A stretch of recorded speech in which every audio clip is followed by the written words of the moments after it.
তারেক রহমানকে যে বের করে দেওয়া হয়েছে, সেনাবাহিনীরা মাজার হাড্ডি ভেঙেছে, তাকে ঝুলিয়ে রেখেছিল ফ্যানে। আমরা তখন বলতাম, তখন বিশ্বাস করতো না কেউ। এখন তো দেখি পত্রিকা আসে তাকে ঝুলিয়ে রেখেছিল সেনাবাহিনী। আওয়ামী লীগ কিন্তু তারেক রহমানকে ঝুলায় নাই, আওয়ামী লীগ কিন্তু তাকে দেশ থেকে বের করে দেয় না, এই সেনাবাহিনী তাকে মাজার হাড্ডি বের করে দিয়েছিল।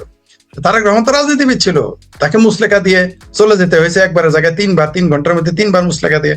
দেশ সাথে আমরা সবাই জানি। তুমি খলিলুর রহমান কেন গেলা?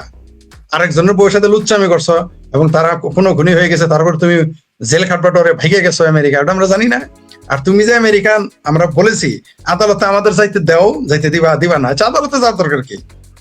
মিস্টার খলিলুর, আমি চ্যালেঞ্জ করলাম আপনার চ্যানেলের মাধ্যমে, mister blazer Khalil, mister belt Khalil, mister Rohingya Khalil, তোমার বাপের যদি মুরত থাকে পররাষ্ট্রমন্ত্রী নাকি হয়েছে, উড়ে এসে জুড়ে বসে, মিস্টার ব্লেজার খলিল, তোমার মায়ের ভাতার যদি মুরত থাকে, তোমার আইডি কার্ডটা দেখাও।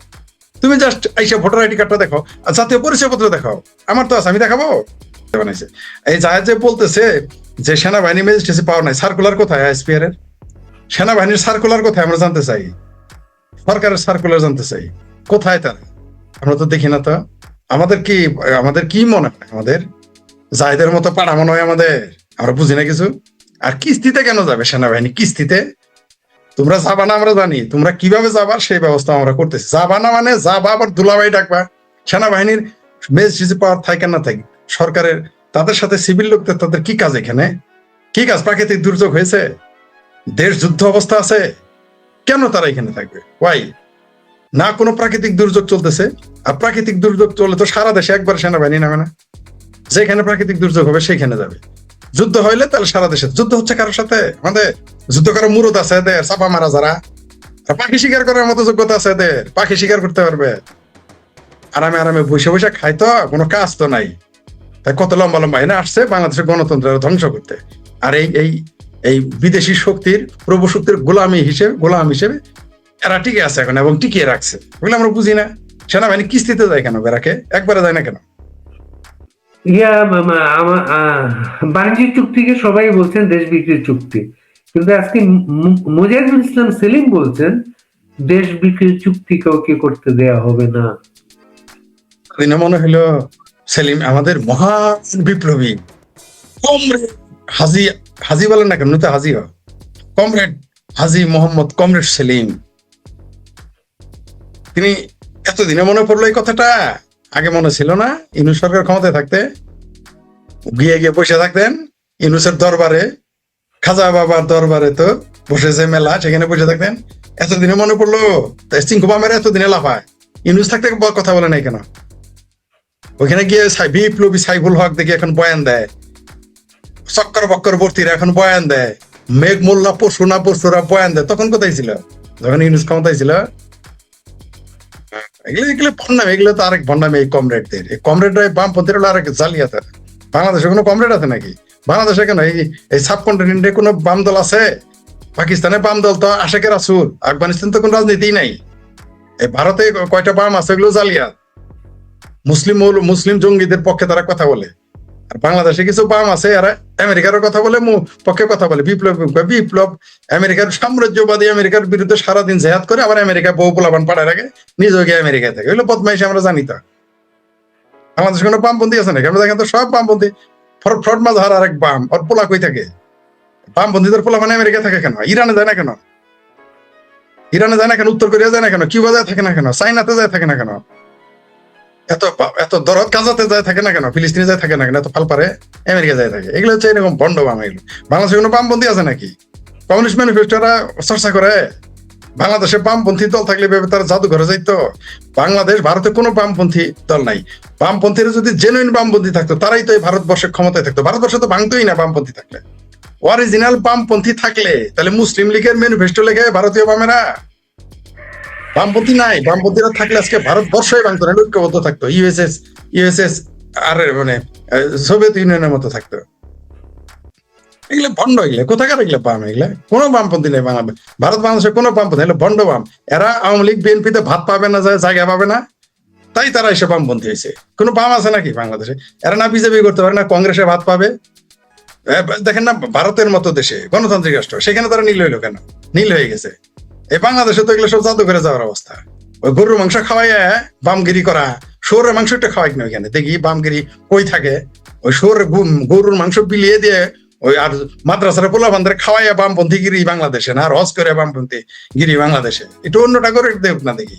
মুরদে কতগুলা তারা তো খুব কষাই বৌদিরে কষাই বলে না, ইরানে যে তেহরানের কষাইরে তো কষাই একবার বলতে শুনি না। সারাদিন দেখি বাংলাদেশের বামপন্থীরা মৌলবীরে তো কই বাংলাদেশের বামপন্থী মোদি কষাই। তোর মায়ের ভাতার হয় নাকি তেহরানের কষাই, তোর মায়ের ভাতার হয়?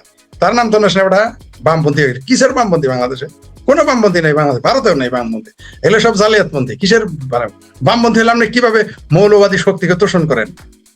বামপন্থী হলে কিভাবে আপনি জঙ্গিদের সমর্থন করেন? বামপন্থীতে কোনো ধর্মীয় মৌলবাদকে আপনি সমর্থন করতে পারবেন না। আপনি জয় শ্রীরাম স্লোগান দিলে আপনার শরীর জ্বলে আল্লাহু আকবার বলে আমিন আমিন সুবহানাল্লাহ, এগুলো ভণ্ড আমরা চিনি, আর বাংলাদেশে বামদের আমরা চিনি। জি ফরিদ ভাই, আজকে একজন অ্যাডভোকেট আমাকে ফোন করেছিলেন, ফোন করে বললেন যে কোনোভাবে আপনি শেখ হাসিনার কাছে মেসেজটা পাঠান, উনি দেশে আসা উচিত, উনাকে কেউ জেলে আটকে রাখতে পারবে না, আপিল বিভাগের থেকে আমরা তাকে জামিন করাবো, উনি না থাকলে এই দেশটা থাকবে না, এই দেশটা টিকবে না। উনার মাঝে ভয় নাকি হচ্ছে ভারত উনাকে আসতে দিচ্ছে না, কারণ হচ্ছে এই পশ্চিমবঙ্গে বিজেপি যে উইলটা পেয়েছে বাংলাদেশে জামাত, কাজে ভারত এক পর্যায়ে ইউক্রেনের মতো বাংলাদেশে অভিযান চালাবে, দুই বাংলাকে এক করবে। এই ধরনের চিন্তার কোনো বাস্তব মনে হয় আপনার? এটা বাস্তব কোনো কিছুই মনে করি না। ভারত যদি বাংলাদেশ ইউক্রেনের মতো দখলই করবে, তাহলে যখন বলছিল যে 7 সিটার খাই ফেলবে, ওই দিনই তো বাংলাদেশের আর্মিদের সেনাবাহিনী হেডকোয়ার্টার উড়াই দিত, বিজেপির হেডকোয়ার্টার উড়াই দিত যদি এটা হইতো। এগুলো অবাস্তব চিন্তা। বাংলাদেশ ভারত এত পাগলা, ভারতকে কি পাগলা কুত্তায় কামড়াইছে? এই 18 কোটি মানুষের মধ্যে 17 কোটি হলো জিহাদি মাইন্ড সেট আপ, তাদেরকে এই দেশ দখল করে বিপদে পারবে নাকি? কেউ কোনোদিন আগুনের বুকে নেয় আগুন, কেউ কোনোদিন মাদার কাটা খাচ্ছে না জড়াই ধরে। ভারতে তো পাগল হয়েছে নাকি? বাংলাদেশ যদি হাঙ্গা বসে, আমরা যদি সবাই বলে আসো ভারত আমাদের নাও, তাও তো নিবে না, যুদ্ধ করবে, এখানে যুদ্ধ করে নিতে আসবে, এত পাগল হয়েছে। আর ভারত বাংলাদেশকে কেন আক্রমণ করবে? কি কারণে আক্রমণ করবে? সে কি নিজের কানে নিজের নাকের মধ্যে নিজে খোঁচা দিবে, নিজের চোখে নিজে খোঁচা দিবে? কারণ এই বাংলাদেশ বিশ্ব তো চাচ্ছে বাংলাদেশ একটা ব্যাটেল ফিল্ড হোক, এটা তো চাচ্ছে। তো ভারত ওই সুযোগ দিবে না। ভারত কূটনীতি ভারত কতটুকু শক্তিশালী এখন বুঝি? ইউক্রেন কোন দিকে? এটা রাশিয়া আর ইউক্রেন না তো, বরং এটা চায়নার জন্য হেডেক হবে। চায়না এই কাজ করে, আপনারা বলি এটা অসম্ভব মনে হইতে পারে। আমি একদিন বলেছিলাম, 4-5 বছর আগে পোস্ট দিয়েছিলাম যে আওয়ামী লীগ ক্ষমতায় থাকতে, বলছিলাম কোন একদিন পাকিস্তান বা কলকাতায় এসে পারমাণবিক বোমা হামলা করবে। বলছে না কয়েকদিন আগে, ওরা আরেকটু ভবিষ্যৎবাণী করে, এটা কোনোদিন বাংলাদেশ দখল করলে চায়না এসে দখল করবে। ওই সারাদিন খাতায় পরে ভারত আসবে, পরে দেখে বার্মা এসে পড়ছে। আসে নাই বার্মা? 15 লক্ষ 14 লক্ষ রোহিঙ্গা ঢুকাই দিছে। সারাদিন বই পড়বেন হলো ইতিহাসের, যা দেখবেন বাংলা সাহিত্যের প্রশ্ন এসে গেছে। ওইটা তার সাথে আমি একেবারে 1% একমত না। মানে একটা সম্ভাবনা যে এটাও আমি দেখি না। ভারত কখনোই বাংলাদেশকে আগে আক্রমণ করবে না। ভারত কখনোই ইউক্রেন হবে না।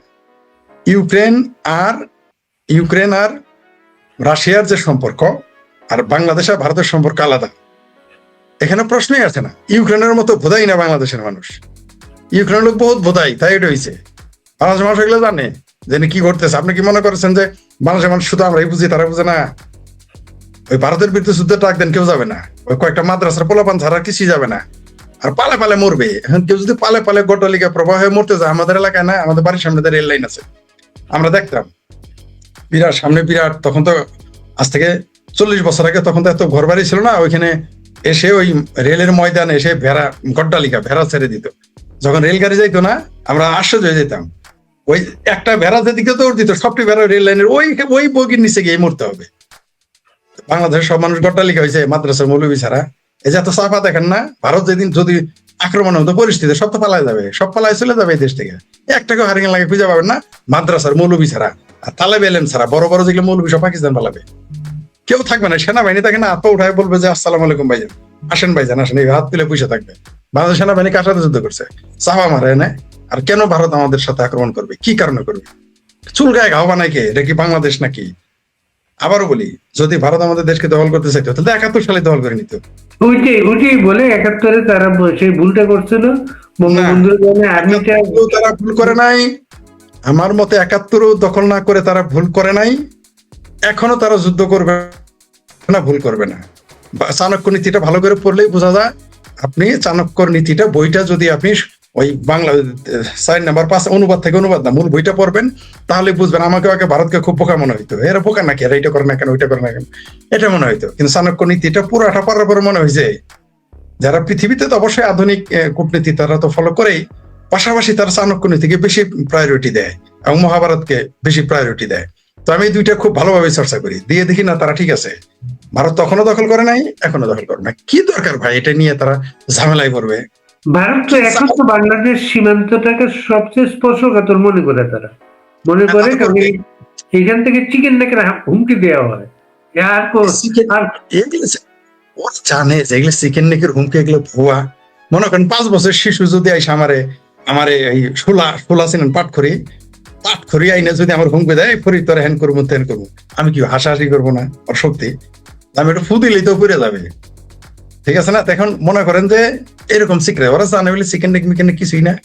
মৌলবাদীরা চিৎকার করে, এগুলো করলে চীন আসবে, আমেরিকা আসবে। দেখবেন কিছু বিদেশে থাকে, কিছু ফেসবুক ইউটিউবার থাকে, এরা দেখবেন বলতেছে সিলেট স্বাধীন করবে, সেখানে আমেরিকা বসাবে, চীন বসাবে, ভারত আঙুল ছুটবে। ভারত যেদিন মনে করবে বাংলাদেশ হুমকির মুখে, আমি বলে দিই আপনাকে ভারত কি করবে, আমি আপনাকে লিখে দিতে পারি। একেবারে এটাই হুবহু ঘটবে, একটু ব্যতিক্রম হবে, কিছুটা ব্যতিক্রম হতে পারে, কিন্তু এই মূল ঘটনা এটাই থাকবে। ভারত যেদিন মনে করবে বাংলাদেশ তার জন্য ঝুঁকিপূর্ণ, এখানে একটা খ্রিস্টান রাষ্ট্র হতে দিবে, আর একটা হিন্দু রাষ্ট্র হবে, আর ওই যে ময়মনসিংহ ডিস্ট্রিক্ট নিয়ে বাংলাদেশ বানায় আমাদের পানি খাইতে হবে, দুয়ে পানি খাইতে হবে, 3টা ভাগে ভাগ করে ফেলবে। ও তুমি চায়নারে বসাবা, আমেরিকা বসাবা, ভারত কি করবে? ভারত যে এখানে রাশিয়ান সৈন্য এনে বসায় রাখছে, এটা বুঝতে ভুলে গেছে আমাদের বাংলাদেশে বাঙ্গুরা। ভারতের সাথে সামরিক যুদ্ধ, এখানে রাশিয়ান সৈন্য চলে আসছে অলরেডি, এই খবর তারা রাখে। এরা যতক্ষণ দেখেন এই যে চিকেন নেক বলে ভারত ওইখানে তার সামরিক সমাবেশ ঘটাই হচ্ছে গোপনে, তো আরো কোনো কিছু করছে। আমার কাছে অনেক ছবি ছিল, নিরাপত্তা বা ভিন্ন কারণে সেগুলো আমি দেখাইতে পারবো না, আমি দেখে ভয় পেয়ে গেছি। ভারত যে ওখানে আয়োজন করে ফেলছে, এগুলো বলে ভারতকে সতর্ক করে দিছে। পাশাপাশি এগুলো না করলে ভারত কিন্তু রাশিয়ার সাথে সামরিক চুক্তি করতো না।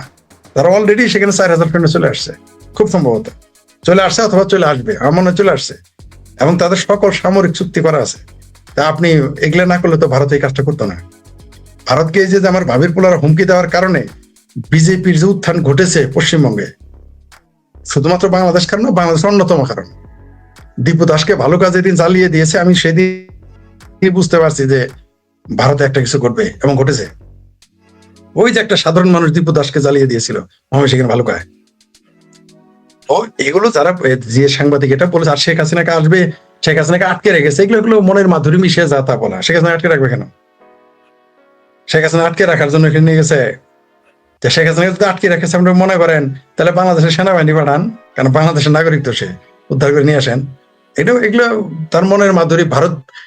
ভারত সম্পর্কে দেখবেন যে আর কিছুদিন যদি, আর কোনো কারণে যদি 5 বছর টিকে যায় সরকার, কথার কথা, যদিও টিকবে না এই সরকার, যদি কোনো কারণে 5 বছর টিকে যায় সরকার, দেখবেন বাংলাদেশে যারা আওয়ামী লীগ করে না, তারা 80% ভারতের গালি দিবে, বলবে ভারতের জন্য দায়ী, ভারতই ফাঁসি হবে। এটা আমি লিখে রাখছি আগেই, যে জামাতেরা ওইটা ছড়াইতেছে, অলরেডি আওয়ামী লীগের ভিতরে ছড়াই দিচ্ছে জামাতিরা।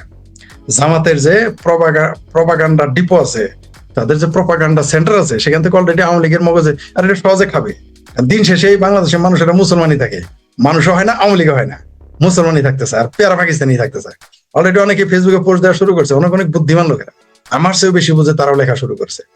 আমি জানি এটা অনেকে মনে করতেছে যেটা আওয়ামী লীগই ঘটায়। কয়দিন পরে বলবে, আপনি যদি 5 বছর টিকে, আপনি দেখবেন, আপনি দেখতে পারেন। এমনকি আওয়ামী লীগ ক্ষমতা আসার পরে পাকিস্তানের সাথে আজকে বাংলাদেশ করছে, মাদক বিরোধী চুক্তি করছে।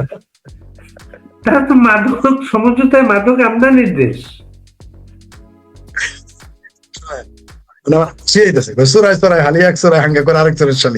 মানে একটা হলো আবার দেশ বাংলাদেশ, আর একটা আফিমের দেশ পাকিস্তান, এই দুইজনে বসে মাদক বিরোধী চুক্তি করে। এটা হাস্যকর ব্যাপার না? মানে বিষয়টা এরকম যে মিয়া খলিফা আর সনি লিওনি ভার্জিন হবে কিনা, ভার্জিনিটির চুক্তি করে। আমি সরি এই বক্তব্য, ভার্জিনিটি বলতে আসলে কিছু নাই, একটু উদাহরণ দেওয়ার জন্য বললাম। মানে মিয়া খলিফা আর মানে বিষয়টা এরকমই হয়ে গেছে আর কি, যে তারা ভার্জিনিটি নিয়ে কথা বলে। ভাই 6 লাভ পুরো বাংলাদেশ 6 লাভ ইয়াতে। আগে তো দোষ দিছে যে শেখ হাসিনার সরকার করে, শেখ হাসিনার এমপি বদি এগুলো করতো, বদির বউ করছে। এখন কার বউ? এখন কোন বদি ক্ষমতা, এখন চিটাগাঙে কারা থাকে, এখন কিভাবে ইয়াবা আসে? আওয়ামী লীগের আমলের চাইতে দ্বিগুণ ইয়াবা বাংলাদেশে এখন আসে। আগে তো আওয়ামী লীগের আমলে মানে গিয়ে আনতে হইতো স্পটে, এখন ফোন করলে আপনার বাসায় হোম ডেলিভারি হয়ে গেছে। আগে আনতে হইতো দোকান থেকে, মানে এই যে যারা ড্রাগ ডিলার তাদের দোকান ছিল, এবং এর যারা ইয়াবা বেছে বেশিরভাগ দেখবেন আবার 5 ওয়াক্ত নামাজ পড়ে, মানে বেশিরভাগ যারা ইয়াবা বেছে 5 ওয়াক্ত নামাজি। কারা কারো প্যান্টের নিচে টাকুর নিচে প্যান্ট কাটা দেখবেন, ঠিক আছে? তো এরা এই আবার দেশ আর পাকিস্তান তো আফগানিস্তান থেকে হিরোইন আনে, আফিম আনে, এগুলা এনে বিক্রি করে খায়। সন্ত্রাস তারা আসছে মাদক বিরোধী চুক্তি করতে। ওই যে কয়দিন আগে কোন নেতা যেন বলছে না, কয় মাদক গ্রহণ করে আয় মাদকের বিরুদ্ধে কয়, নাহলে যায় এসে পক্ষে বয়ান দিয়ে মাদক খাবে। এগুলি ইয়ের কি করার যায়, মানে মানুষের কি বোকা মনে করে এরা, এরা মানুষের কি মনে করে? এরা মনে করে আমরা কিছু জানি না, বাংলাদেশের মানুষ কিছু বোঝে না, হাস্য করে। এরা যখন মাদক বিরোধী চুক্তিটা আসলে অন্য কাজে আসছে। শুভেন্দু অধিকারী জিতে গেছে, মুখ্যমন্ত্রী হতে যাচ্ছে, বিজেপি পাওয়ারে আসছে, এইটাকে কাউন্টার দেওয়ার জন্য পাকিস্তান চলে আসছে।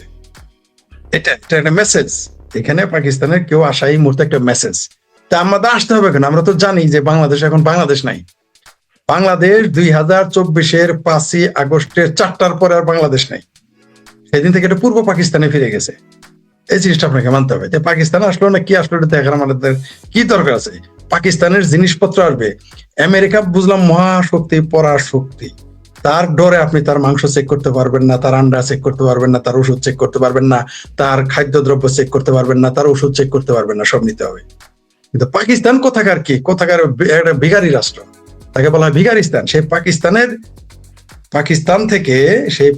থেকে জিনিসপত্র আসলে সেটা চিটাগাঙে চেক করতে পারেন না, বরং চেক করতে গেছে তার চাকরি চলে গেছে। পাখির খাবারের বীজের কথা বলে আপনি পপি বীজ নিয়ে আসছেন, সেই পাকিস্তান। দেখলে একটা মেসেজ। তো এইটা বাংলাদেশটা এখন পূর্ব পাকিস্তান হয়ে গেছে। ঠিক আছে না? যেদিন বাংলাদেশ থেকে চলে গেছে, এই বাংলাদেশটা পূর্ব পাকিস্তানের রূপ নিয়েছে। কোনো পার্থক্য নেই, যে যাই বলেন না কেন। সিংহ আমরা যত লাফালাফি করুক না, গাছরা গেলে পানি উঠে গেছে। ওই গাথার ওই শিয়াল, তারপরে সূচো কিছুই পাইছে না আর, কারণ গাছরা গেলে পানি উঠলে কাকি থাকতে পারে না, পাখি থাকতে পারে না। তো এই যে সিংহবাম মিঙ্কুবাম সিংহবাম এরা থাকতে পারবে। যা আছে সব এই মুহূর্তে কারা, এই মুহূর্তে যা আছে সব পাকিস্তানি। বাংলাদেশ এখন পূর্ব পাকিস্তানের রূপ নিয়েছে। কে আসলো কে গেল এটা নিয়ে আমাদের যায় আসে। আমরা শেষ করবো আজকে। ফজলি আর কিছু যুক্ত করবেন? যুক্ত করার মধ্যে এটি আছে যে সাংবাদিক বলেছেন যে শেখ হাসিনাকে ফিরিয়ে আনতে হবে। শেখ হাসিনা ফিরিয়ে আনতে হবে না। শেখ হাসিনাকে বাংলাদেশের জনগণ তার নিজের পেটের ব্যথাতেই নিয়ে আসবে। পেটে ভাত থাকবে না, পরনে কাপড় থাকবে না, ওই যে ইউটিউবে ফেসবুকে গালি দেওয়ার মতো কারেন্টও থাকবে না, মোবাইল চার্জ দিতে হবে। তো শেখ হাসিনাকে তখন এমনি আনতে হবে, নিজের ব্যথাতেই নিজের আনতে হবে, কোনো উপায় থাকবে না। আর সে ভারত কোনোদিনই বাংলাদেশ আক্রমণ করবে না, আগে কোনোদিনই করবে না, নিশ্চিত থাকেন কখনোই আগে করবে না। কিন্তু এখন আপনি যদি চুল গায়ে গাও বানান, বাচ্চারা যখন ইয়ের কি করে ঢেল দেয় কিছু বলে না, কিন্তু চোখের মধ্যে যখন ঢেল দিবেন তখন তো বাচ্চার বাপের চাপার ধর্ণা উড়াই দিবে, সেটা অন্য বিষয়। কিন্তু এটা চুল কাটে আমাদের জন্য ভালো হবে না, পড়শির সাথে ফষ্টি খাটে না।